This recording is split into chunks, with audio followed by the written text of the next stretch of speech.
Salut les tarophiles et bienvenue sur cette nouvelle vidéo. Aujourd'hui nous allons voir la carte du monde, l'avant-dernière carte puisque nous terminerons par la carte du mât dans notre étude de la polarité positive-négative des arcanes majeures du tarot de Marseille. Alors, que pouvons-nous dire du mât pardon, du monde? Quelle interprétation, quel thème déjà pouvons-nous trouver avant de trouver la dualité? Que voyons-nous? Nous voyons une femme qui a l'air d'être en position de danse, en tout cas de danse, de gym, de yoga, de voilà quelque chose de physique, peu habillée, elle a l'air de quand même être relativement en procession, avec un bâton dans une main, une espèce de gourde ou de fruit dans l'autre, ou de flacon. Nous avons un ange d'un côté, un aigle de l'autre, en bas nous avons un lion et de l'autre un taureau. Ça paraît quand même assez étrange comme tableau. Ce à quoi ça peut nous ramener, ce que ça peut nous donner comme idée, comme pensée, comme référence, ce serait le côté char.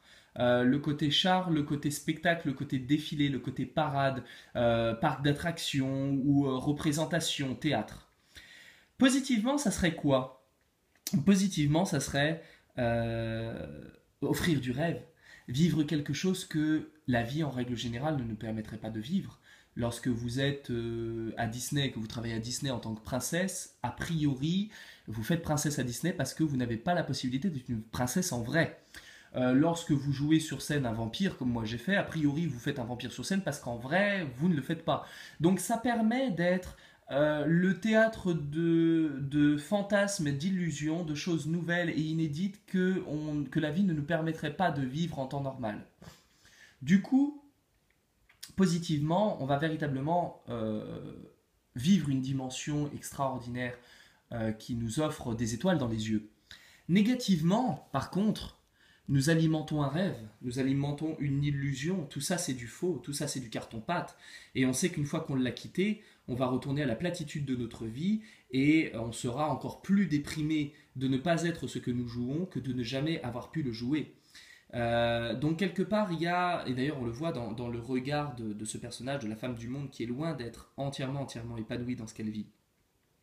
C'est l'idée du coup de se présenter dans un monde fictif et factice où nous alimentons, nous nourrissons une illusion, quelque chose qui n'a rien, qui n'a pas de corps, qui n'a pas de réalité, qui n'a pas de tangibilité. Le décor c'est du carton et une fois qu'on passe derrière on voit que c'est creux. Tout ça on se rend compte que c'est du fake.